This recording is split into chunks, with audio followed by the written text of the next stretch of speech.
the aisle with Jimmy Burrow here. Ryan, obviously a lot of moving parts still, but with the guys that are in the class, what is your overall sense of how this class came together? And it seems like the last 2 months specifically was a whirlwind, and adding, 10 different commitments, and now most of them in, but where are you at with where it's at, and what do you still want to see addressed? Obviously, guys that are not signed, I know you can't talk. Sure. Yeah. No, I mean, I felt like from the beginning on this that what we needed to do was, be really thorough on our evaluations and make sure that they were the right fit for our program, with everything considering where we are in college football and the investment that everybody's making in these young men. And so the first thing we look at certainly is their ability, their talent, their character, their family, academically, their mindset. There's all these things that we take into consideration. And this is a very talented group of young men. When you look at a lot of the positions, we have to address every position. Obviously up front is critical, and I think we've done a really good job there. I think Larry really finished strong here and really addressed some areas, and I think Tyler did an excellent job up front, and that was important. But just across the board, I think the secondary, you look at some of the guys that we're bringing in. I mean, very, very talented. And so when we looked at it even last spring, I think after the spring visits, that's always been sort of a time when a lot of guys have committed when they started to go with the official visits in the spring, and that's an important time. But we really wanted to evaluate their senior years to make sure that we had the right guys, and I feel like we do. And it's not about the ones that you don't get; it's about the ones you do get. Make sure you have the right guys here. I think we've done that with this group. We're still working through a few of these guys, but overall, it's an excellent group. These guys care about Ohio State. You can tell from the jump with a lot of these guys. They've been committed for a long time, or the guys that have jumped in recently are just really excited about what we're doing and are here for the right reasons. So it's a great class. It is certainly unique to be doing this right now, getting ready to play in a game. So to say that all of our focus is on this right now, it's not. But that being said, it's a great day for these guys. I mean, this is a point in their lives where it's one of those timeline moments, signing with Ohio State. And so, they're finishing high school careers, and a lot of guys are going to be here in the next month. And, being a dad and going through this with my son, man, I'm just happy for these families because it's a moment to, be thankful. Be thankful for not only for the people that invested in these guys, but be thankful to be in this position, to have this opportunity to be a part of something special. Assistant coach, so I understand that maybe your perspective's different, but can you speak to just the overall difficulty that you guys are having when it comes to the transition period between one coach to the next? Not even talking about the news with Brian today, but sure, going back to Caden Gephardt, who is signed today with you guys, but wasn't really even mentioned over the last 8 months after the defensive coordinator change. Matt came in and had to come in late, and then Tyler coming in and having to trust evaluations from Justin when it comes to guys like Max and Sam, who you evaluated the first time 3 years ago. How much does that have the potential, do you think, to change things, and how challenging has that been to know that your program is being poached by a lot of people because you guys are successful? Well, I say this, and Coach Meyer, Coach Tressel said this to me, when I took the job. This job is bigger than any one person. And so Ohio State's been good for a long time, will continue to be good moving forward. So, while there always will be these situations, for whatever reason, good or bad, we all aim for them to be good, that when we're doing well, people have opportunities. And that's part of it. And I think, these recruits understand that. So when they come in, the relationships matter, but they also want to see the stability of a program, that when they send their sons somewhere, they're going to be surrounded with the best. And that's my job. So my job is to surround these players with the best there possibly can be. And you've heard me say this before. I mean, if you are an O-line coach, it should be O-line you. If you're a linebacker coach, it should be a linebacker you. And it's my job as the head coach to make sure that we're hiring guys and bringing guys in here to be the best. And I really work hard on that to make sure that when I look these families in the eye, I say, I'm going to take care of your son and do everything I can to surround them with, the best strength coach in America, Mick Marotti. And so when we have a change, you got to go out there and you got to get that done. And I think, in particular, like you said, with Caden and all that, like, when Matt came in here, like, it was, we had a great run last year and Jim did a great job. So like, okay, well, who's coming in? And during that time, there's an unknown. And so in the end, it comes down to trust. Do you trust the fact that we're going to continue to bring in great people here?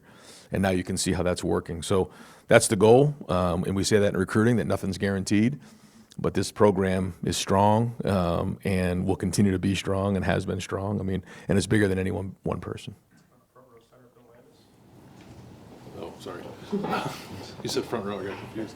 Ryan, with Brian moving to South Florida, is the intention that he will stay with the staff through the postseason? And do you have any immediate thoughts on how you might address his departure staff-wise? Yeah, so, we'll do a quick team meeting here and kind of let the team know. He was able to let the wide receivers know and the recruits know. And I'm really happy for he and his family. The fact that he gets an opportunity to do this. He's put a lot of hard work here at Ohio State as a player and now as a coach. And so that's part of the profession. And that's, as a head coach, it's gratifying to see one of your assistants get one of these opportunities. And I think he's going to do great. I think it's a great opportunity for him and looking forward to see how he does. And so that's exciting for him. The timing isn't great, but that's not Brian's fault. That's, other people's fault. And, hopefully we can get some of this stuff addressed because it's, but it's like that for everybody in the country. So instead of being upset about it, we're going to embrace it. And, I'll let the team know today. They obviously will read it today, but it's good to hear from me. But yeah, the plan is for him to continue to be with the team, which is a challenge for him, but that speaks to his character, that he wants to make sure he finishes this thing out the right way. We're certainly right now, I'm not going to be long in here because we got to focus on Indiana, making sure we're ready situationally, have a great practice and go play this game on Saturday. And then, over that next month, we'll figure out what that cadence looks like. But he wants to be with us all the way through, all the way to the end, and see this thing out during the season. So it'll be a busy month for him, but it's been done before, and we'll help him along the way. Take on any additional play calling experience because of everything that's not going to be on his plate? Yeah, we're going to look at that and see how that all works. It's all happened really fast. I think that's probably been the biggest challenge, for Brian, for all of us, is just this really happened very, very quickly. So the good news is we have great people. We'll have a plan. We'll be able to move quickly, and the goal is for us, for the players, not to be distracted and just focus on what's important, and make sure we put a good plan together, make sure we get the stuff in clean. But we do have good people, and Brian's going to do everything he can to make sure he's doing what's right for the offense. With Blaine specifically, perception when you land a guy from Baton Rouge that's like right next to LSU, there's a lot of like, oh, he'll eventually flip, or there'll be issues to hold on to him. He only ever visited you guys. What's to say about him as a person and what all the work that Matt did to kind of get him in the class? Unbelievable. I can't tell you how excited I am. I'm sensitive to just start talking about one or two guys, but when you ask me specifically about somebody, then I'll certainly comment on them because I don't want to short anybody on a day like today. But we only have so much time. He's been amazing from the jump. I think he's a tremendous player. I think he has tremendous ability, but I also think he has leadership skills. He's got that look in his eye, that quiet confidence. Reminds me of some guys that we have back there right now, and I think he's going to have an impact day one when he gets in. You can call him a recruiting guy, that's fine. Brian, if everything goes according to plan, you're supposed to sign 28 guys today, which is a little bit larger of a class than usual. With the expanded roster limits, is that probably the norm going forward for Ohio State, or is this particular class just kind of how things unfold? Yeah, not to get into the weeds on it, but certainly we have this, the transfer portal window coming up. And then the way that it's set right now, it's really only one portal window. And so we need to know what our roster is by the time the transfer portal closes. And then, if we continue to play in the playoffs, the transfer portal can still be open after we're done playing, which really puts us in a tough spot, and whoever's in that situation. So we have to plan accordingly the best we can and predict and forecast what it's going to look like. And so looking at what we needed here coming out of this class, these were the guys that we felt like really fortified us moving forward. And then we got to figure out, how we address some needs in the portal where appropriate. And then go from there, because we're not going to have the spring portal to fill in these holes, and it's a challenge. I'm not going to get into that right now, but this was the number that we were looking for right here.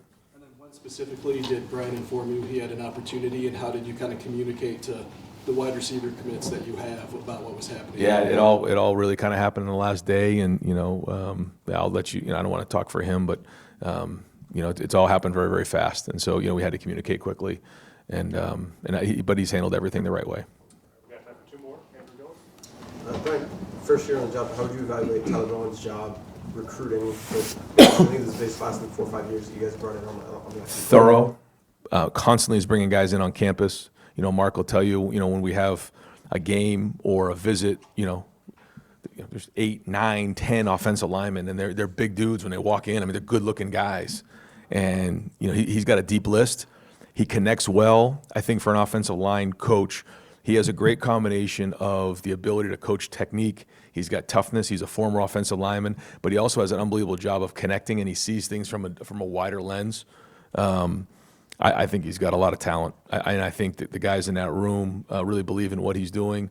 You can see the connection already with the recruits coming in, so I think he's off to a great start. You mentioned the changing roster size and all this stuff like that. With a kid like Braxton that you guys brought in defensively, that's a body type that there's not a lot of. Is that an increased emphasis for you guys, and maybe being able to take more kids like that you can look at and say, hey, we don't have this type of player on our roster? Yes. Yep. Yeah, I think when Matt sees a body like that, his eyes light up, because I think he starts to project him in different roles, and I think James and all the guys over there, Larry and Matt and Tim, they're trying to find as many versatile guys as they can, and this is one right here. And he came up with his family and visited, and this is a big, long body type that we feel like can really grow into a versatile athlete. And he saw what this was all about and wanted to jump in. So excited to have him part of this class. Right.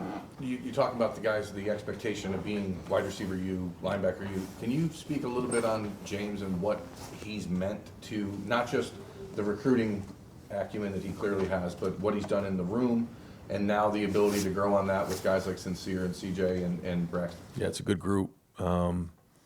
James does a great job of communicating. I think you guys have seen that, when he played, and even when he was doing radio and TV, and even now when he gets in front of the group, he just really communicates well and can, really crystallize a message and a thought in a special way, in my opinion. But he also has the credibility, the toughness. He connects well with the guys. He's intelligent. He's really, in a short period of time, turned into a really good coach in a lot of different ways. And recruiting's a big part of it. He recognizes the guys that he wants. He goes and gets them. He's honest with them. It's not Disneyland recruiting. I think he's straight with them. They know what they're going to get when they get here, and he treats them like they're going to be like he was during recruiting. That's just the way he handles his business, and certainly he's a Buckeye that we all can be proud of. Like a couple years ago when you hired Jim and then Chip, and then even with the hiring of Matt, that there was an idea that maybe the coordinator doesn't need to be an everyday, all-day recruiter guy going out there and being involved because you have guys like Brian and James around. Is there any change in philosophy for you, or any attempt with a guy like Matt, who I think you would like to be a part of the DNA of this program for a while? To get him more involved in that and being more of the front-facing side of the defense recruiting. I think that he's definitely done a great job of that. I think he's connected with these guys in a short period of time. It's easy to see the type of personality he has. He has the credibility, and I think it's important for recruits to know that like we see today, when an assistant coach were to leave, you still have somebody who's running the defense. You still have a head coach who's running the program, and that's very, very important along the way. And so, it's group recruiting. And you can see, and something we really sell is our stability, and the continuity of our staff and the type of people that are here, whether it's Mick or Mark, or the assistant coaches, the staff, like all of that matters. And so it's great when recruits get to spend time with those guys to recognize that it's more than just a relationship with a single person. Coach, thank you. Yeah, thanks, guys.